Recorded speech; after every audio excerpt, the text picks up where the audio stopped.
Okay, hello everyone. Buonasera. How y'all doing? Good. Warm, I hope. Thank you all so much for joining us tonight. My name is Amali, and I'm the events director here at Books Are Magic. We are so excited to have Andrea Bajani and Jhumpa Lahiri with us tonight to discuss and celebrate Andrea's latest novel, The Book of Homes, which leads us through the thresholds and hallways and walls of one man's life, from apartment to condo to dorm room to hospital suite and beyond.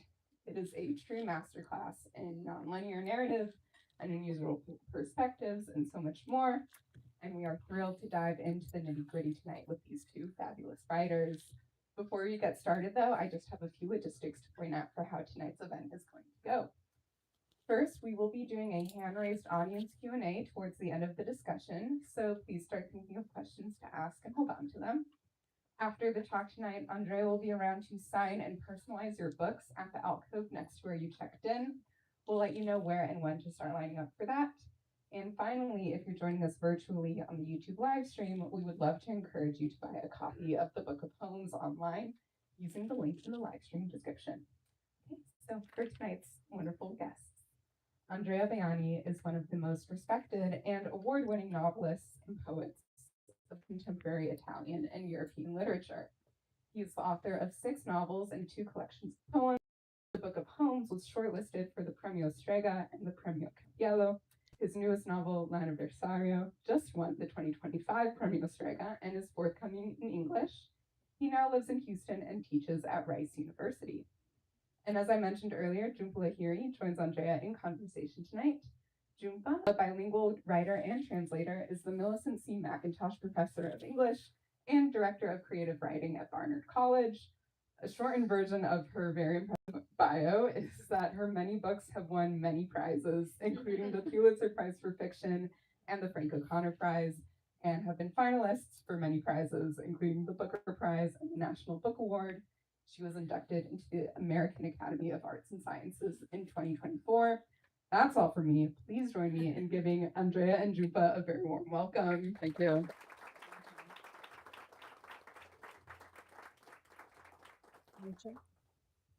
Good evening. Can everyone hear me? Yes? Okay.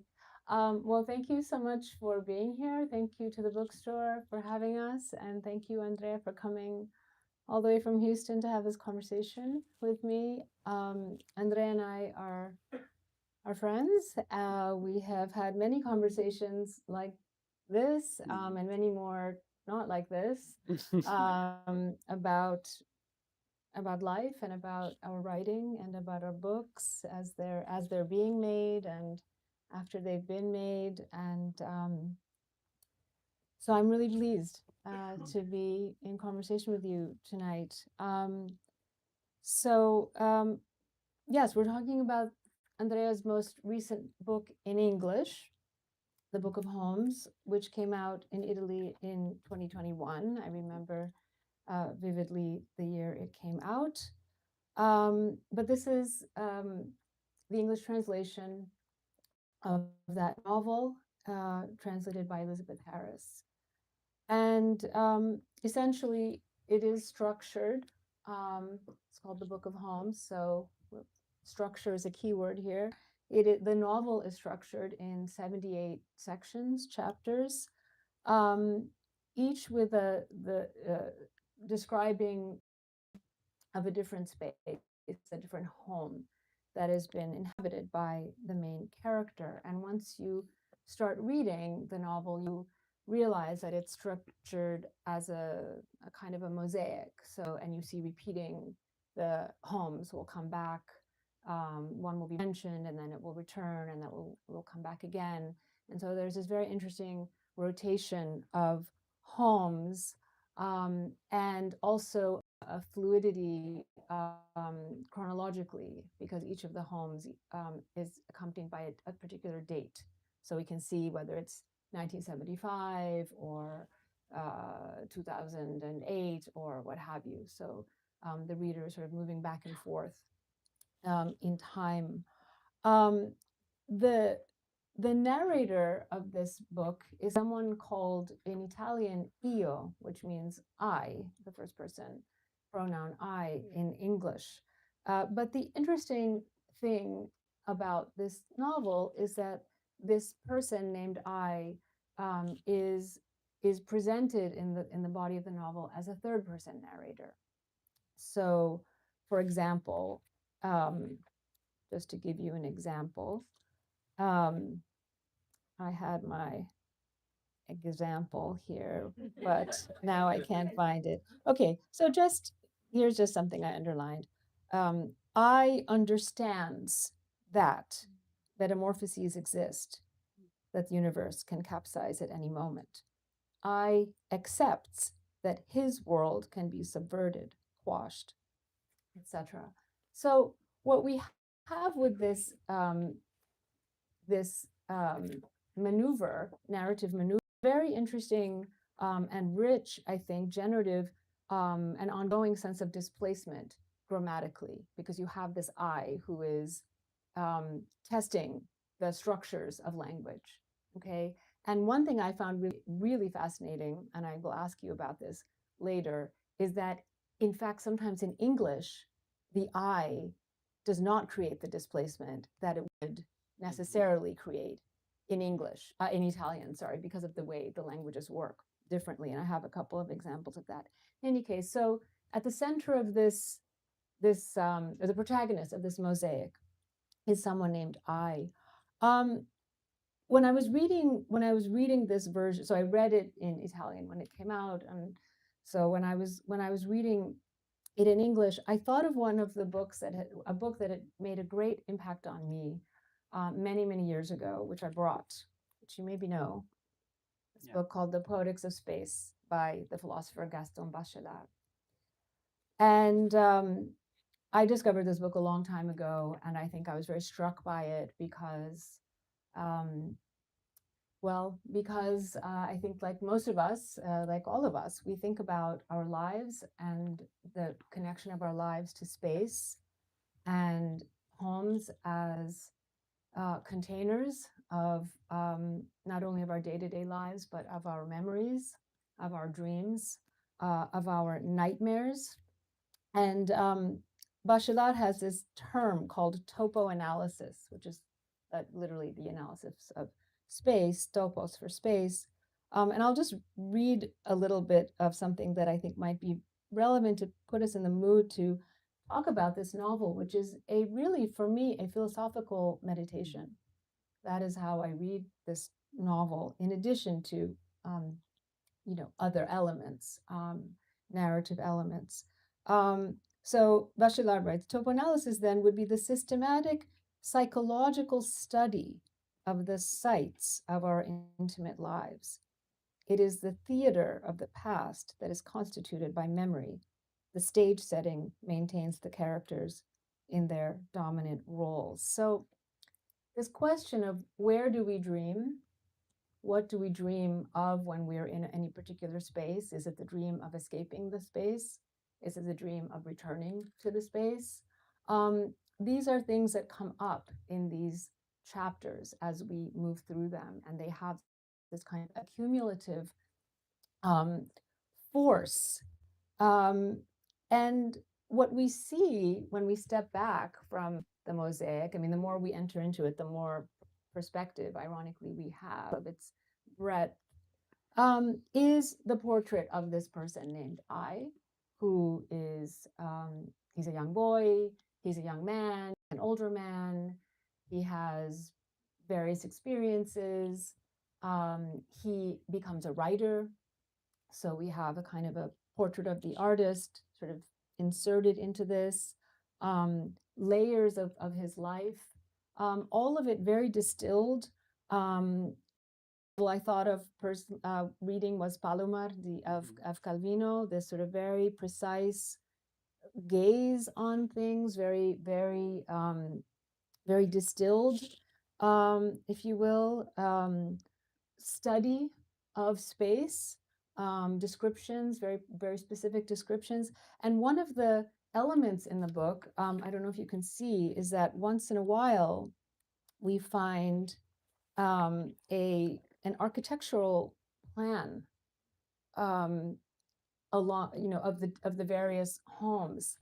Um, I found this element, this visual element, the most haunting uh, tile, if you will, of the mosaic of this book, because it's communicating through a drawing um, what this book I think is really about, which is this is that we all live in a kind of haunted house that we carry within ourselves, the haunted house of all of the ghosts of our previous selves and our previous um, lives.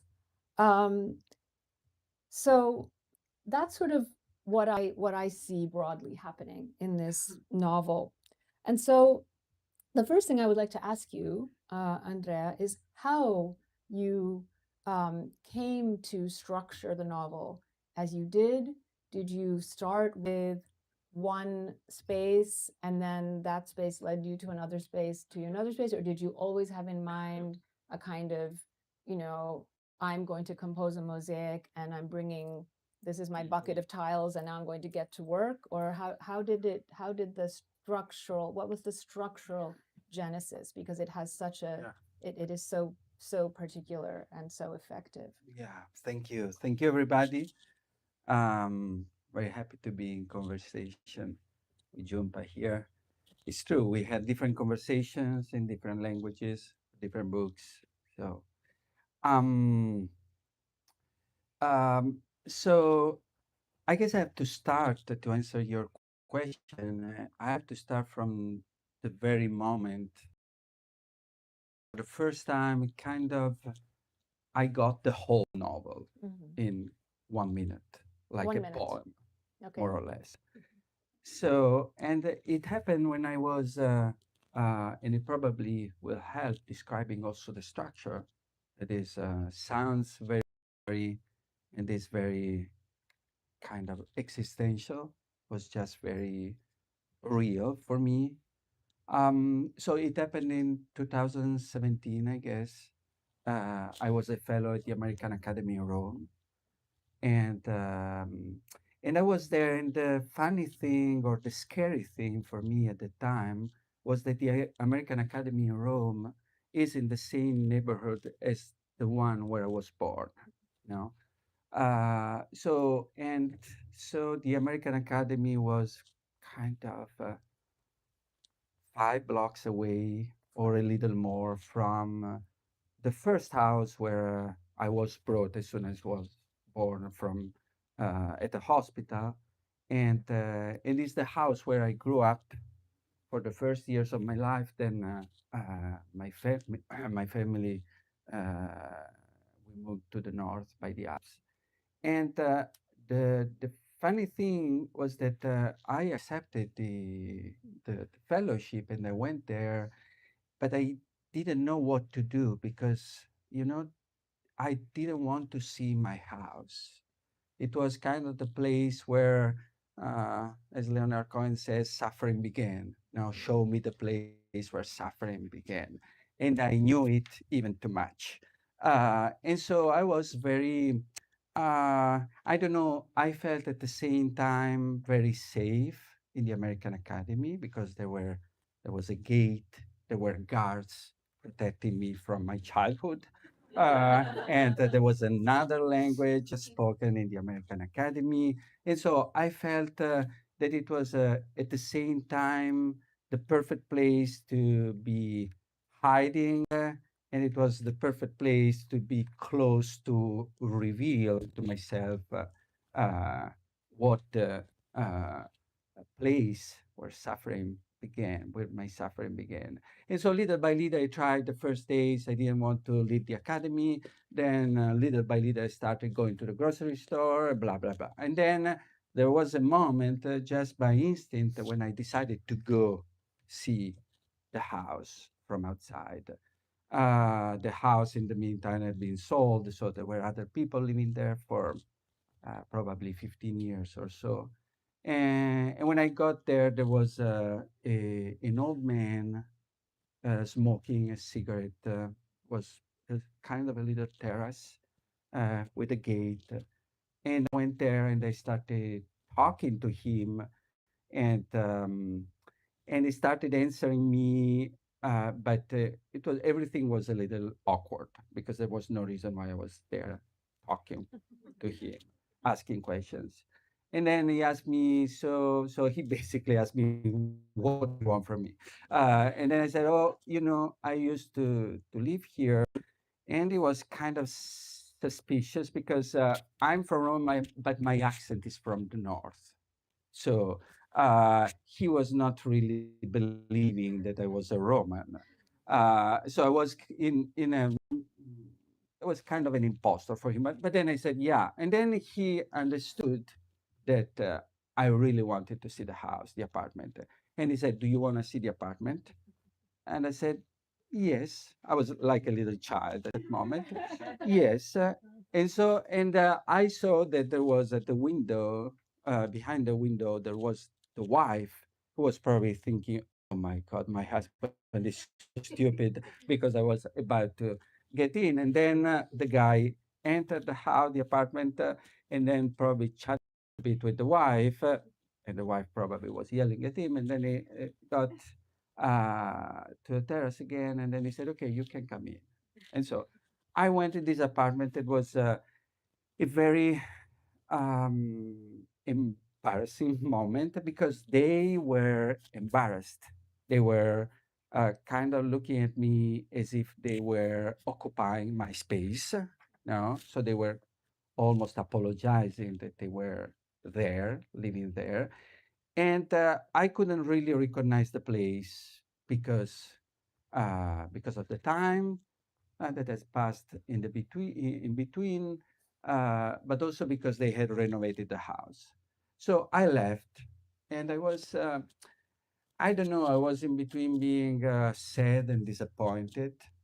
But the real reason why I was disappointed was not because they renovated the house. It was not a great renovation, I have to say, but still, it was not the point of my disappointment.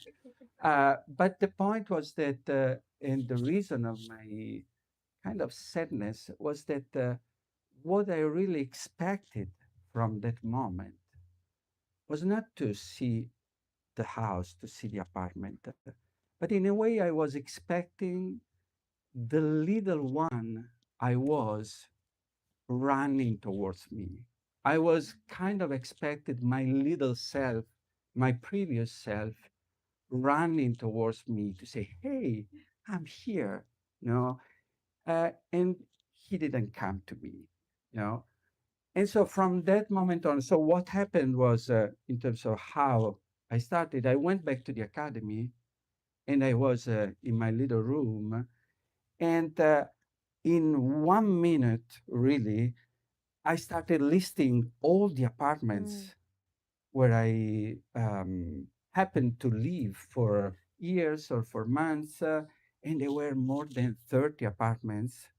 And I remember it never happened to me before and afterwards that all of a sudden I even had the whole structure, meaning I had the impression that the I that was there was not me, was the little one. So it was I because it was always me, but it was someone else that was kind of stuck in that apartment.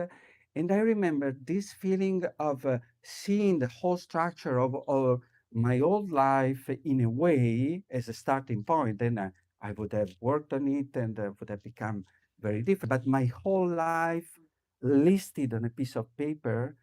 And I remember that I didn't want to stop having this dream of the whole structure of the book. And there's one thing that is uh, when now since we live in the US and we have a dryer, we don't iron anymore. But the thing I did in Rome to not stop thinking, I started ironing in my room. There's a way for me to focusing on something and keep thinking. And then I was, in a way, I was done. I had the whole structure with the whole idea of memories living in a house, but to say that there are our old selves still there in all the spaces we lived. You know? And so I wanted it was the only chance basically I had. I wanted to go visit all the eyes and that were lost in different houses Yeah. all over the world. Yeah, well, it's incredible. I mean, you really had a vision, and I, I just so appreciate your walking us through the process, and also because I can imagine sort of very precisely where you're the roads you're walking through, and I think you're tapping into something so universal in terms of why it is so you know deeply disconcerting for us, for any of us, to go back to a place we once inhabited and no longer inhabit. Which is of course very common, and sometimes we do it and it's lighter, and sometimes it's so excruciating that we can't, right? So for example, I can't. My father moved some years ago, a mile from the house where I was raised, and I could go walking by it or driving by it very easily when I go visit him, but you couldn't pay me, right? I mean, it's so excruciating, the thought of standing in front of the house and remembering. And I think, I mean, what you're describing, I mean, it's sort of like it's the uncanny, right? It's that the familiar that's strange, and the strange that's familiar. It's sort of Adorno, it's like that highest form of morality is to not be at home in your home. It's all of these displacements and contradictions that I think um, your book is it's all circulating in this book. And I wonder if you can tell the audience a little bit more now about your choice to insist on this pronoun I, who is there nevertheless functioning grammatically as a third person narrator. Why this choice as opposed to choosing, say, a name or simply he, right? Why this game of sort of the juxtaposition of a first person pronoun and a third person syntax? um, did you want, was it intentional, these points of kind of you know friction, and I mean, because it to me it's sort of an ongoing metaphor for everything in the book, which is we are, you know there are homes, and then there's feeling at home, right? Yeah. Feeling that we are actually at home, and those two things don't necessarily have anything to do with each other, Yeah. right? So can you Yeah. explain a little bit more? Did the I narrator in this mode also come to you straight away, or did you play with it a little bit? Did you experiment different Yeah. Yeah. So, possibilities? yeah. Um, Before getting to this, I was interested in what you were saying about Adorno, not to talk about Adorno or Bachelard, because Bachelard, only Americans remember Bachelard. In Europe, in Italy, nobody reads really Bachelard anymore, and that's sorry. I'm sorry for that. Um, so the thing of feeling at home and not feeling at home you were mentioning is kind of very interesting and very the core of this book. No, um, meaning there's a feeling when we feel at home, or there's a specific truth for ourselves, a specific version of ourselves we are at home. No, there's the way we are when there are no witnesses. There's a specific kind of truth, or this specific kind of trueness we reach when we are alone at home and nobody's is watching us, or we think that nobody is watching us. No, and we do things that we normally we don't do, or maybe it depends on your personality, of course. But I do things that I usually don't do when there are people around. And but some like stupid things.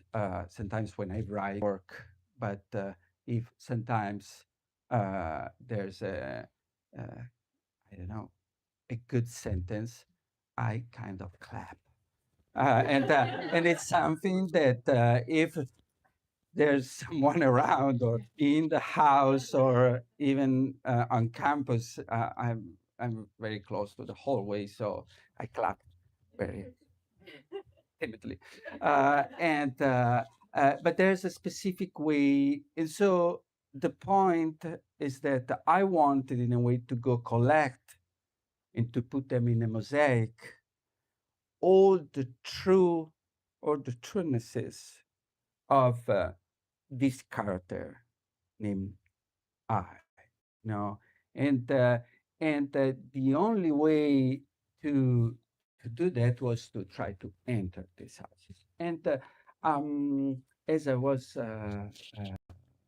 telling before, the I, in a way, started with this um, m- non-meeting my previous self, no, the one I was as a little one, and at that moment I thought, so what do I know about this little boy? No, but this little boy was me in a way. Mhm. No, so can't have another name, and can't even have Andrea as a name because it would just mean to impose him what I am now. No, and it was not a literary choice. Meaning, it's not that when after ironing so much, besides having all my uh, clothes very beautiful, I thought, oh, this is I need to make it strange.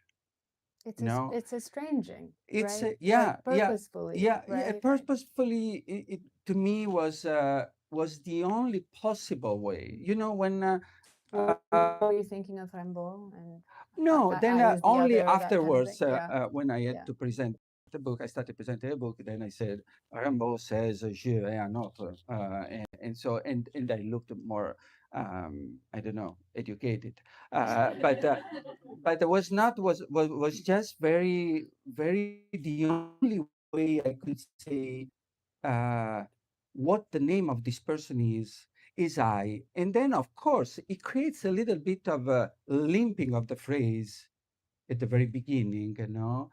But then you just accept that I is a name, Hmm. you know. And so you have this, and every time, but at the same time, there was a discovering, there was a moment where I discovered or I realized while reading, sometimes I read it aloud. No, after I write a page, then I start reading aloud. And even if there are people in the house, I'm not ashamed of that. And I realized that there was this little bit of limping of no, this was from grammatically a little bit not incorrect because if you accept that I is a name, it's correct, right? Hmm.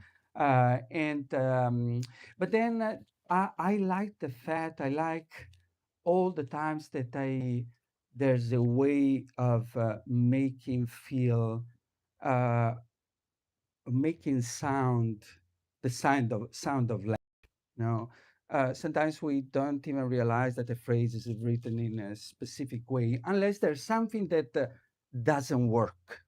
No, and that's why I was saying that this book, this old book, came the way a poem comes, and even if it's a lot of pages, a lot of chapters, it's so connected to what poetry is for me. Meaning, poetry is having a vision, A dream. a dream, Yeah. and using language uh, in a way that is um, uh, grammatically complicated sometimes that you can feel, you are aware all the time that, oh, this is language, Mhm. no?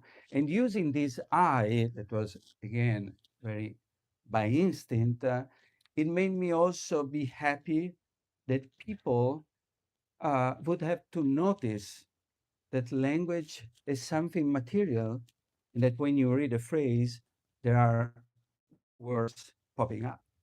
Yeah, but I also think though that this displacement, grammatical displacement will is very, it's very generative and reflects the Yeah. entire mood of this book, which is, you know, I mean, you're talking about home after home after home, and we think about homes as these kind of they are ideally, right, protective shelters, literally shelters. They protect us from elements, from cold, from rain. Um, but also not, right? They're also, they can become prisons and all kinds of other kinds of constraining spaces. And I mean, there's certainly a mood of solitude in this novel, this main character, I, who, as I said, is he is developing as a writer. He has a laptop. He spends hours alone composing. I can tell you that Andrea's a writer who really likes to write at home, because I know that about him. And I'm also someone, so the home for the writer has this whole other layer of, it's sort of where we create our texts, where we think in that way and also live and do normal things. Um, but and so the focus is on this I character, but you also you insert into this mosaic Hmm. two other characters. One is referred to as the poet. And if you read, there are clues. It's quite clear that it is Pierpaolo Pasolini, who, among other places in Rome, once lived very close to this first house Yeah. that Andrea went, though other homes of his are described. And then there's also someone referred to as a prisoner, literally a prisoner, and that is Aldo Moro. Can you tell us? Yeah. And there are clues in the novel to understand that there are historical figures, Pasolini and Moro, who are enormous cultural, intellectual, political figures for any Italian. Um, can you explain to us the choice to this interlaying of these two real figures who are unnamed, because nobody is named in the entire novel. Everybody is described as sort of by some kind of trait or their relationship to I. Can you tell us a little bit Yeah. more about them and how they when they entered into this Yeah. story? Yeah, because the story, so it's not a list of houses. There's a story that is the story of the development, and um, of this person, and and then there's a marriage, and then there's a whole story. Then you have to build to put pieces Mm. in the right position to have the whole narrative, to put it together like a puzzle in a way.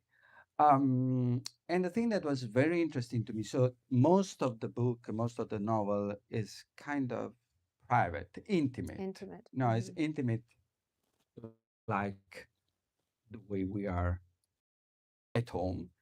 And then there was, for me, was important. There was one thing that was important, and there's one contradiction that we are often told, and it is that we basically do not remember anything of our first 3 years or so.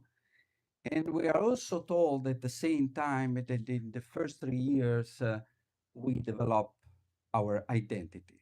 So all the things that happened in our the first 3 years of our life will make us the way we are, but we will never remember that. You know, and so to me was the idea of someone who was born similar to me. So it's not exactly the same as I am. I was born in 1976, probably. I was born in 1975. What were the things in the history of Right. Italy Mhm. uh, that could have impacted in a deep way on his personality, even if he was not aware of that, of those Right. things. And the two things that happened uh, to show up on my screen were the kidnapping and then he was killed of this Italian politician was kidnapped by the Red Brigades and was a prisoner in an apartment where then he was killed, and then the apartment was sold. Nobody knew anything about it, and people started living there in the same apartment they was where he was hiding. And the other one was Pasolini, that was a poet who was killed. Now, so the point for And me, there are two cars that are very yeah, pertinent to both of their stories because Moro was found in the trunk of a car eventually, and Pasolini is run over by his own car.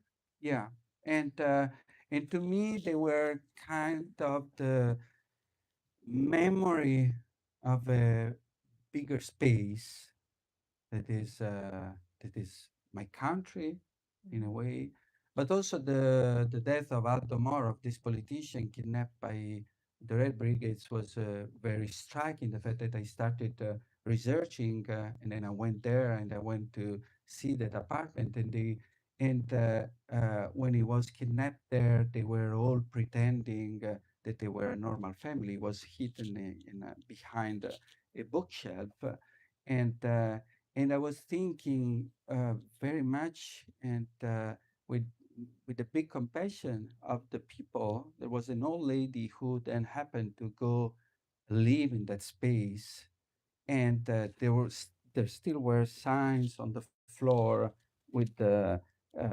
signs of the fake wall that was built by the Red Brigades, behind which Aldo Moro uh, was being imprisoned. And Mhm. so to me was trying to see how much the private space uh, can contain also can be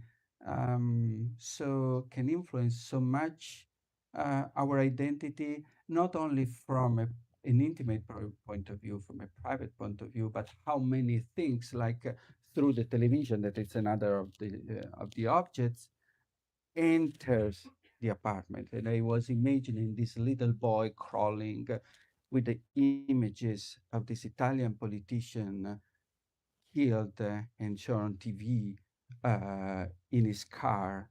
And so I was thinking, so what does he remember, and how this impacts how and why and what kind of a person he became, what kind of a person we become, uh, being citizens, being living in houses in a specific moment where outside our houses there are things happening, and then entering our houses through devices, and then we become the way we are.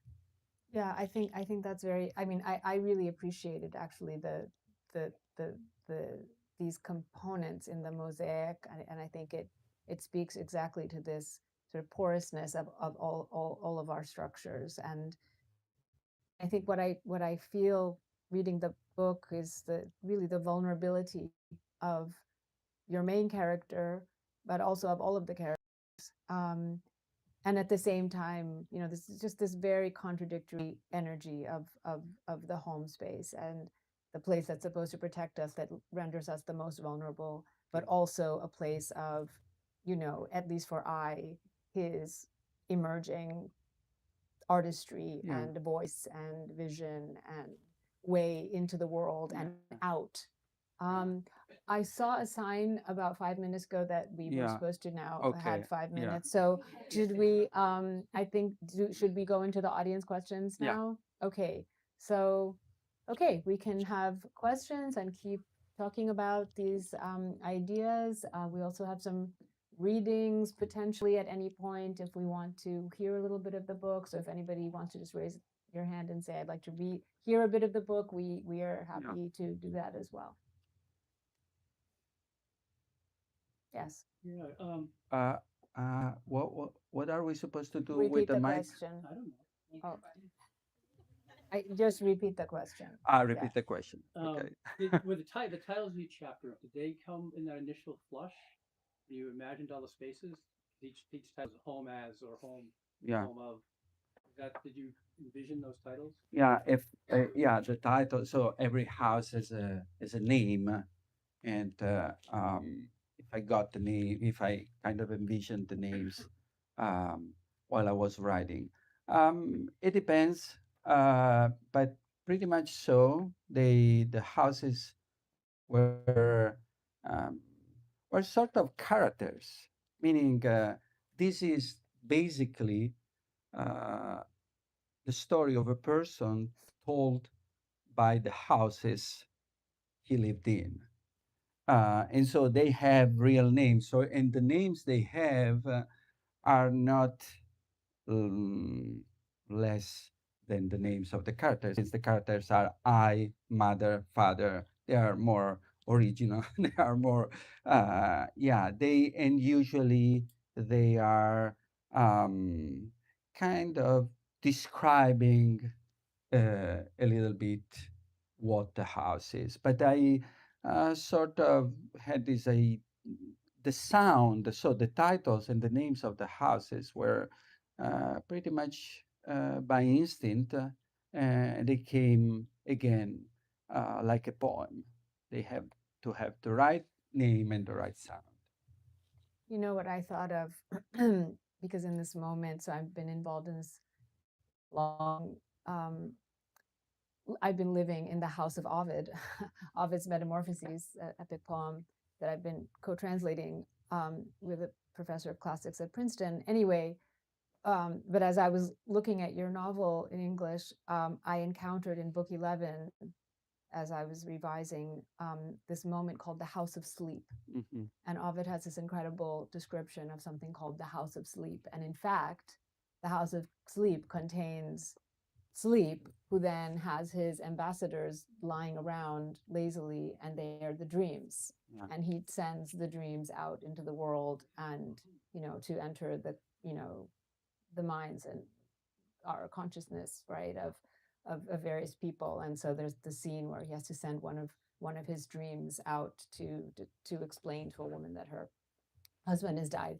In any case, but I thought of this as, I mean, it's very resonant in terms Yeah. of the naming of the homes and the homes becoming characters. I also thought of one of the most beautiful sections of anything I've ever read, which is that middle part of To the Lighthouse, when the Oh, yeah. house becomes the center of everything, and everything is filtered through the space and the house, and there's a death. there's a happening, death, big, and yeah. it's just one of the most Yeah. extraordinary things I certainly have ever read. And every now and then I just like everything, I Yeah. pause life and I just go back and I read that one Yeah. section. Anyway, so And one thing I want to add about the name of the house is also, Jhumpa, you were mentioning the translation and the fact that Elizabeth Harris made an incredible job, a brilliant job in translating this book, and uh, you have also to find American names yeah, for these Italian houses, no? And for instance, also the title of the book in Italian is Il libro delle case, case. We have just one word. No, it's just you have home and house, and we have just casa. There's just one word, and so there was a lot of discussing, a lot of talking with the translator, and a lot of thinking also because she, by instinct, she proposed Book of Homes, but it was a choice, and so we decided that home as opposed is, to house. yeah, Mhm.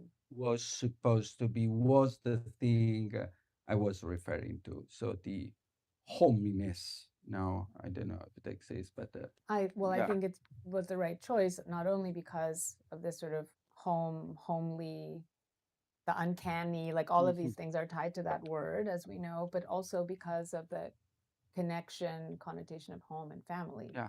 And the book is not only about a character revisiting and remembering his various homes, but the sort of idea of families, families that break apart, families that don't function, families that,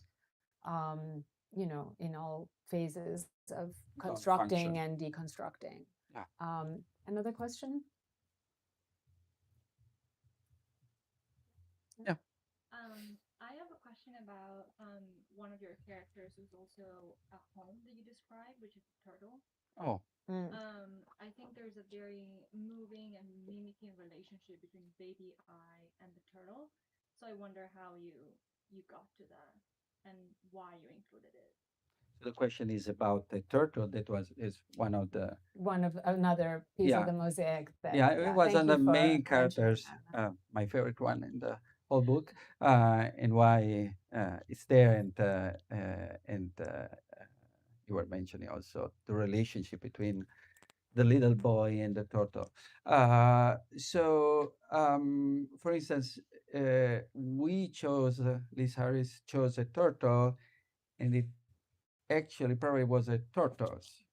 But with this, but in terms of sound, was better the turtle. So we had to change a little bit of the animal to move across the ocean with a little metamorphosis, tiny bit. But to me, this character, so there's a turtle that is. You find this turtle in different houses. It's not always the same turtle, but there are multiple turtles. There are a few turtles in this book, and to me, having the turtle was again by instinct, but I guess the two things that were um, important for me were the first one is that, of course, the turtle is the most professional in terms of architecture, meaning in building houses. Now, meaning it's a very solid house. And she, for us, is feminine, the turtle, tartaruga. She carries it. And there's this connection between there's this way of mm, being connection between us and the little boy. Now, as if it was easier for him to use the language to connect as animals than with the turtle in the house instead of with words with the parents and sister and grandma in the um, in the apartment. But the other reason for me was that it was um, uh, like having a dinosaur in a book. No, meaning turtles are still in the same line. No, and the idea was that it's a book about families that kind of are dysfunctional, and there are a lot of things that don't work, and uh, uh, and having a dinosaur there, someone who saw a lot of things happening in time. It was. Uh, l- I wanted to put something that was like saying, I saw many species disappear, and you humans are just ridiculous with all your problems with the families and not families, and you want to get married and you want to separate and you want to, but you will disappear like every other species. So it was an element of irony in the deepest sense in the novel, and I love this turtle very much. I have to say that's another reason I thought of Palomar, Yeah, because in there's that a, novel by Calvino, Mr. Palomar is having very interesting conversations and interactions with a turtle. We have room. I said that just oh, unconsciously. We have time, room, space for one more question. there was What was your favorite home to write? my favorite. Home to write. Ah, Most exciting? the what was my favorite home to write? Favorite is a problem because sometimes uh, your favorite parts are the ones where you suffer the most. That's a problem of writing. So I would say the house in the underground. I don't know. I don't remember. So the famous house that I didn't want to see. But then I think uh, I really enjoyed writing the houses that were not houses because there are a lot of houses, but then there are being the house of marriage, uh, or there's a house of friendship that are different places. There's Uh, the mother's womb. yeah, Yeah. yeah, or the car, as you The were car, the car. you were saying. So the ones I enjoyed the most, kind of imagining where the house is more of a concept of feeling at home. Now, where there are people that are homes, there are objects that are homes. And again, are, as I was saying, the places, the people, or the objects where you can be the one you are without being watched by someone else, feeling watched. And I think we can again think of Adorno, who says, for the person who doesn't have a homeland, writing Yeah. is the home. And I think that is ultimately what I also Yeah. feel very much in this from this novel, is that it is, you know, among other things, a meditation on what it means to write and to construct space for yourself through your words and your thought and your imagination, and that construction which creates Yeah, the and also, center, no? yeah, completely. And you mentioned the solitude, right? And there's a specific way of being lonely, alone at home. No, and I guess for me this is what do you do with yourself in that solitude? No, writing usually it's an answer. No, it makes sense. Everything becomes more meaningful. But the specific solitude of a person in a house, for me, has always been very moving because you can be, there are people that are very happy at home.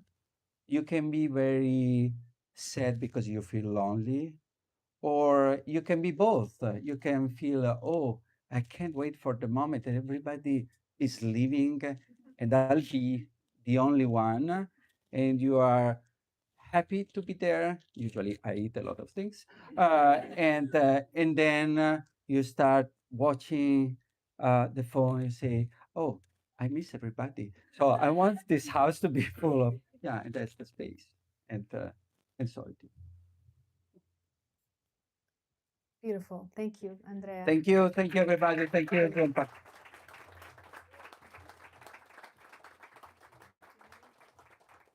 Thank you all so much for joining us tonight. Thank you to everyone who asked questions. Thank you, Jhumpa, for moderating such a good conversation. And thank you, Andrea, for celebrating this launch with us.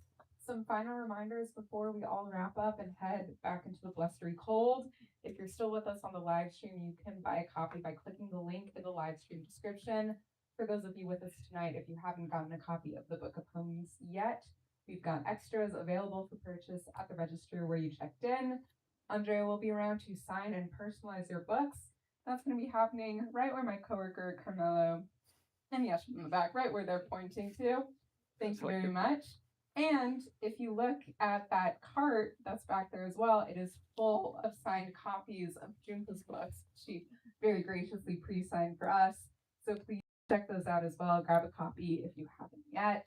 And just make sure to please grab all of your personal belongings with you so that we can start to break down and rearrange space. Please be mindful of our staff who will be coming around to break down all of the chairs. And that's all. Let's give these two one last round of applause. Thank you. Thank you all. Have a great night. Thank you.